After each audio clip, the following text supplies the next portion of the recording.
The New England Patriots go into Tennessee with the interim coach. Obviously, Mike Vrabel fired from Tennessee years ago. A bit of a revenge game. People wondering if that dead cat bounce from getting the new coach would be a factor. Cam Ward's the number one overall pick in the draft. There's some things to see.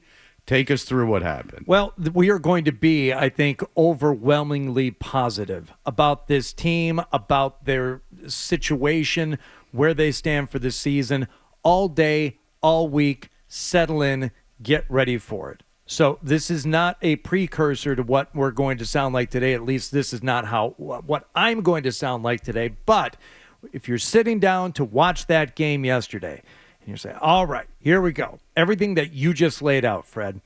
Patriots in Tennessee.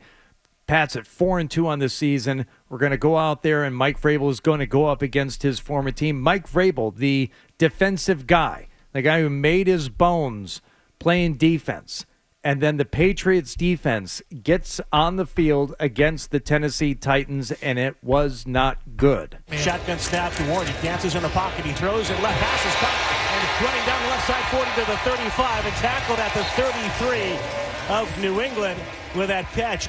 Eric Iomanner, and on that play, Carlton Davis fell down. Initially, I thought he might have been injured on the play. Yeah, he fell down. He was not injured. He just fall down, go boom. And the Patriots were once again, for the second week in a row, looking like a really substandard defensive unit out there. Whether they're in man coverage and getting beat, whether guys are just left alone in like kind of a modified zone coverage.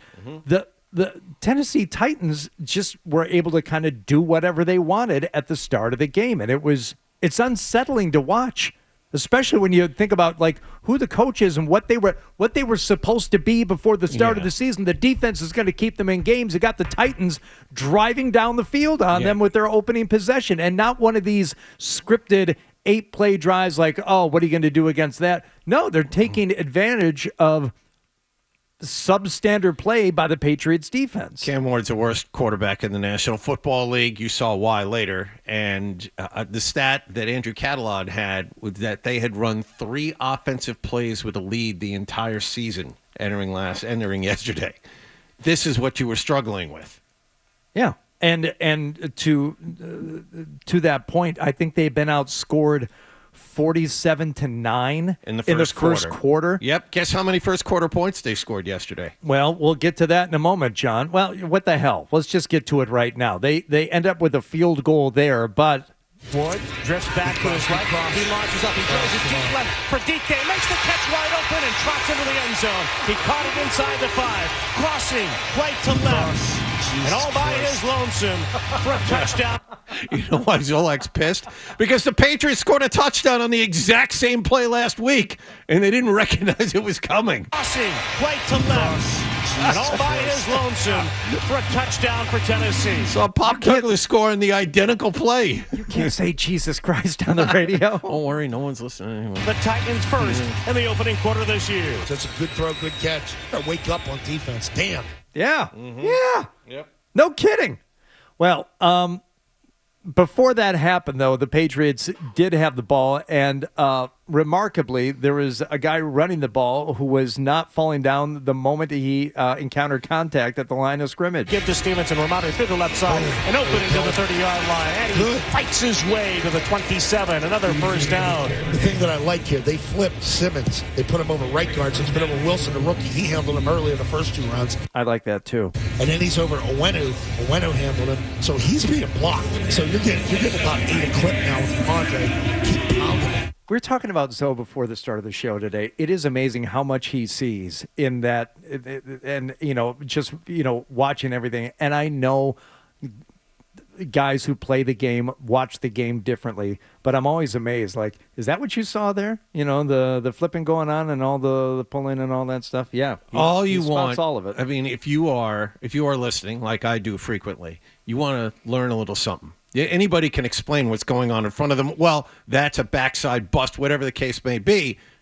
Zolak will tell you why things happen. You learn something by listening to him. There is no higher compliment. He's fantastic. So as I said, the Patriots did give the ball to Stevenson. He was picking up yards after contact. Toss comes left for Stevenson. Ramondre cuts it back right across the 30 to the 35-40. Breaking a tackle, dives out to the 45-yard line. Good work by Ramondre Stevenson as Jeffrey Simmons is able to hang on from the seat of his pants and take down Stevenson by the shirt tail. That's the Ramondre that we know right here. Get him outside. That's right, down the old running. He hits the hole with a little bit of emphasis. He's a different runner. There we go. So doing a little bit more than just hanging on to the football, actually encountering some contact, breaking tackles, getting downfield. Ultimately, the Patriots would find the end zone with Drake Maye passing the ball to... Shotgun snap to Maye. He's looking left. Throws it back corner for Hooper. Reaches up and makes the catch. What a throw and an outstanding play by Austin Hooper. Touchdown, Patriots. The catch is on Hooper.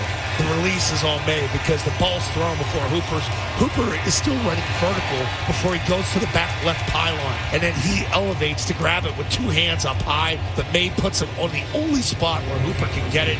Great throw, great catch. You hear all the fans? You hear the cheering? A lot of Patriots fans there yesterday. We were listening to it on the way back from UMass yesterday, and Marcy said, "Is this a home game?" Yeah. And I said, "Nope." Well, kind of. I said, big travel game. Yeah. A lot of sports hub people down there, Fred. Well, if you're going to go to a game, Tennessee's a good place to go. The flight's not terribly long. The stadium's downtown. I was telling someone about this yesterday, and it wasn't even in reference to this game, is that I go to 1, 2, 3 away football games, various teams, usually in Detroit and then somewhere else. The downtown stadium.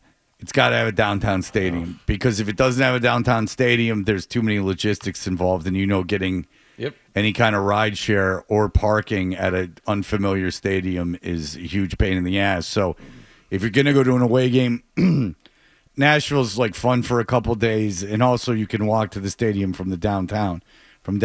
So That's right. You're going to one. Cincinnati is that way. Cincinnati you can walk to. I don't want everyone buying tickets. I mean, you don't think? Shush.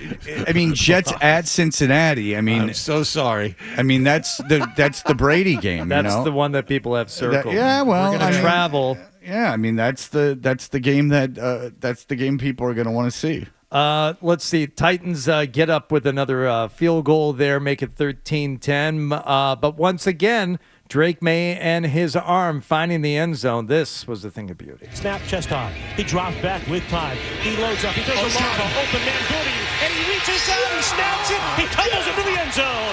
Touchdown, Patriots! What a throw. What a throw. More importantly, it's the catch. Keyshawn Booty is developing into one heck of a weapon for Drake Maye.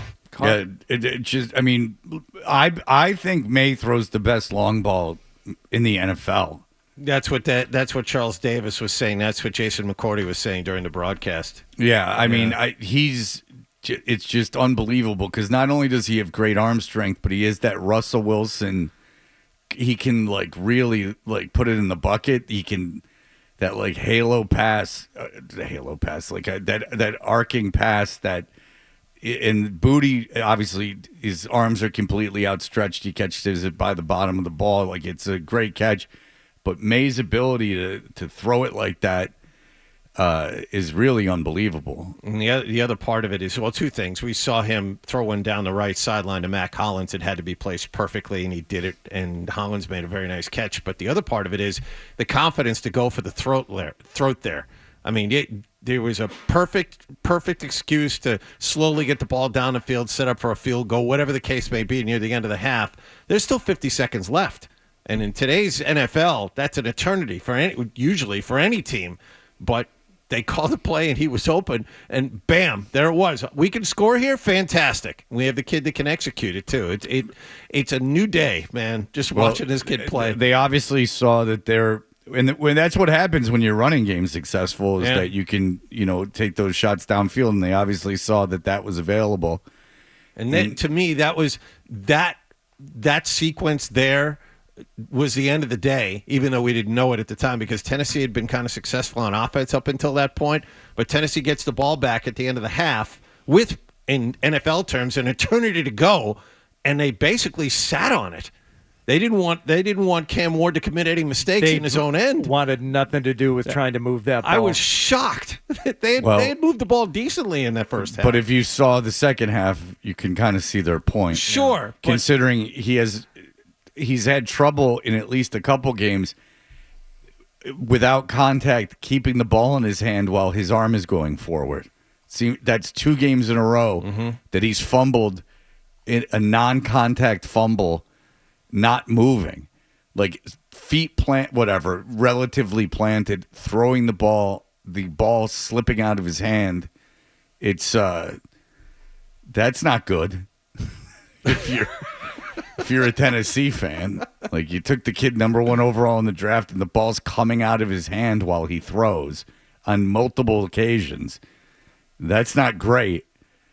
I mean, if I was watching a high school team in 2 games in a row, the ball slipped out of his hands while he was throwing, I would go, oh, no. Maybe we put it in another kid. Maybe we try somebody else. Or maybe you wear a glove or something. I don't know what your deal is. Do you think he's ever going to be good? Now, we all saw this. When he was drafted, he was the best of a weak quarterback class. I think in any other year he wouldn't have gone number 1. So I'm not altogether shocked that he's struggling at this level. Look, you can't go by anyone's rookie year at all in any way, shape, or form. I mean, Drake Maye. I mean, you can't go by like anyone's rookie year. All these guys, Darnold, Mayfield, I mean, all of them.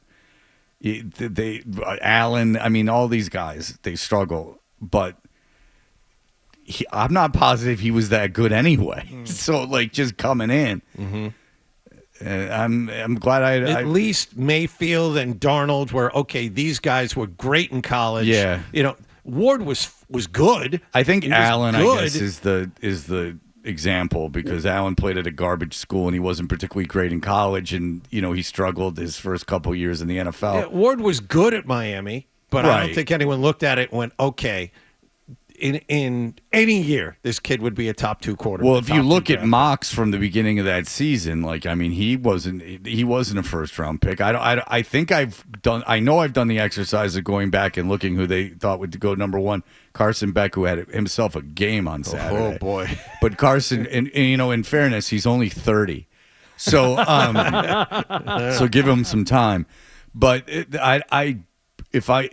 can email me if I'm wrong, but I have done the exercise many times of like going back and looking at that draft and seeing who was mocked like in the beginning and middle of the season, and I don't think Cam Ward was anywhere near there. So yeah, I would have my concerns with Cam Ward. Not long into the second half in the third quarter, we were talking about Drake Maye, how he may have the best long ball in the league right now, but he could also run the ball. Sometimes to his detriment. Maye, play fake, roll into the pocket, moves up, rolling right. He's being chased. Drake tucks it under his line, carries to the near side, slammed to the ground along the near sideline, driven down by Roger McCreary. Hate to see the way his head snapped back there on the turf. I think he's winded too a little bit. That's Slammed a little bit down. of a run. Uh-oh, here comes Jesus. Greg Rolstad, the referee, is coming over Oh, they're checking Maye, dude. to take Drake Maye Oh, Jesus. to the sideline. Ooh, they got him good with the head off the ground. Yeah, the head snapped back into the turf. Oh, get in the blue tent. Clear it. Get back out there. Well, Okay, just real quick, Hardy and I got an email last night, and this is the only concern I would have coming out of yesterday's game, really. And he says the only criticism I can have of Maye is that he just refuses to slide feet first and is constantly smoking his head off the ground. Whatever that is. He had one concussion diagnosed last year and looked like he had another later in the season that he somehow passed the test on. Remember that? Yes. Okay. He hit his head pretty hard against the Steelers, and in today's game, love his ability to run and his toughness. But this kind of thing builds with each concussion and could derail not only his season, but long term. I hope for his own sake they coach it into him to slide, but I think it's just who he is. He hits his head a lot, and he's so good that is a concern. Tries to take on. Well, in that case, he tried to take on the defensive back by stiff arming him, and the defensive back took him down. But he took more than his fair share of punishment yesterday. So, and standing back there and getting hit as much as he did, and I think Tennessee had 4 sacks. Get outside the pocket. You've taken enough punishment. We're relying on you. Get down on the ground. Right. There's no glory.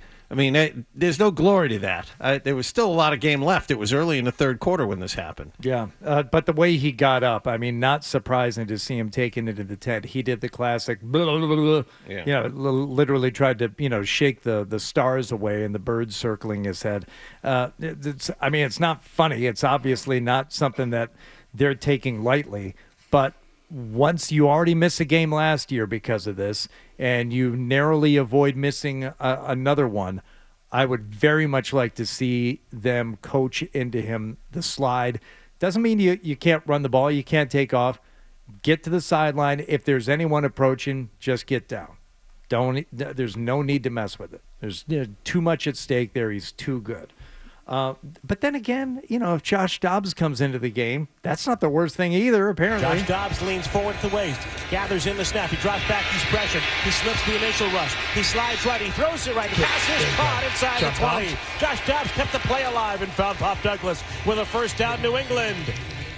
By the way, Pop Douglas later in the game saved Maye's ass on an interception by falling and reaching behind him. How? Even he caught it, which is amazing, but even just getting his hand on that ball. That was 4th and 1. That was a couple of plays after that highlight we were just talking about. Yes, yeah. and that is an interception. There's 3 guys behind that play that are going to make that interception unless they're horrible. It was right. It would have hit someone in the stomach. So that Pop Douglas, everyone's playing to their ceiling right now. It's something to see. Yep.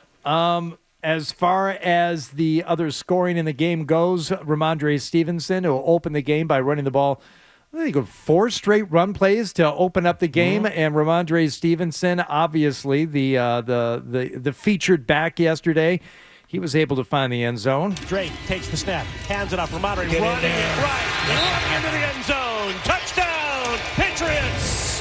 That's a good drive right there. That is a really, really good drive. Maye gets it going, gets nicked. Dobbs gets in, keeps it alive, gets the throw to the right side. They continue the drive. That made it 24-13. And then the icing on the cake, the... single back, hands on knees, turns, play fakes, rolls into catching, and Chason picks up the ball with a flag thrown on the play. Chason has it running into the end zone as Cam Ward off the play fake, rolling backward in big trouble immediately. The Patriots are celebrating in the end zone as Caleb on Chason. What's going on? What's happening? Well, he's getting excited. Rolling backward in big trouble immediately. The Patriots are celebrating in the end zone as Caleb on Chason able to holding, take the football offense, in full score. Zoe's talking over Sosi. Sosi's talking over the ref. It's just whatever. It's 31-13. That made it on the scoop and score there, and the Patriots get the win yesterday in Tennessee, their 4th straight victory, as they just apparently are doing everything that they have to do against these bad teams, which is beat them. And even if it's a slow start from the defense comes through there at the end. Offense doing more than enough. 31-13 your final. They moved to 5-2. Yeah, they're dominating bad teams in the NFL. That's very, very good. It's, again, good teams, very good teams. Super Bowl winning teams lose to bad teams. It's a long season. You're on the road. That happens all the time. They don't take games off. They don't seem lethargic. There are moments they do. Maye best deep ball. They established the running game again. I don't care who they played. It was a dominant performance. The only thing that I would be concerned about when they're in the playoffs, because they're going to make the playoffs, when they're in the playoffs is the defense against a good team. That's my only concern would be, can the defense hold against a really good offense? Now, they beat Buffalo in Buffalo. I understand. Right. But I'm talking about in a playoff situation where they're playing, they're playing, excellent competition in a playoff situation. Can the defense hold? That would be my only concern. When Mike Vrabel took over the team, he said to the media, I'm not sure we can take advantage of bad football. Well, it's obvious. He's gotten them progressed to the point where if the other team plays poorly, the Patriots are going to step on them and win the game. The question is, are they good or are they a decent team that can beat bad teams? And I don't know if we have proof of anything yet, even though they won in Buffalo on a Sunday night. The later into the season we go, and we see it happen with Kansas City, there are good teams that start slow and then come on late. Can they beat Tampa in Tampa in I think it's 2 weeks from Sunday? I mean, Atlanta has a very good defense. You're going to see them here a week from Sunday. There are bigger tests in front of you. They've passed all the initial tests. They've beaten bad teams. They can take advantage of bad football, which in itself is amazing considering the last 2 seasons before this one. But there are still hurdles that need to be cleared before you can say, okay, we have something here. Yeah, it is way better than any of us thought that it was going to be, and the Yes. turnaround has been incredibly impressive, and there's a franchise quarterback in the fold, so a lot good going on. For all the latest from the Sports Hub, download the app at 985thesportshub.com.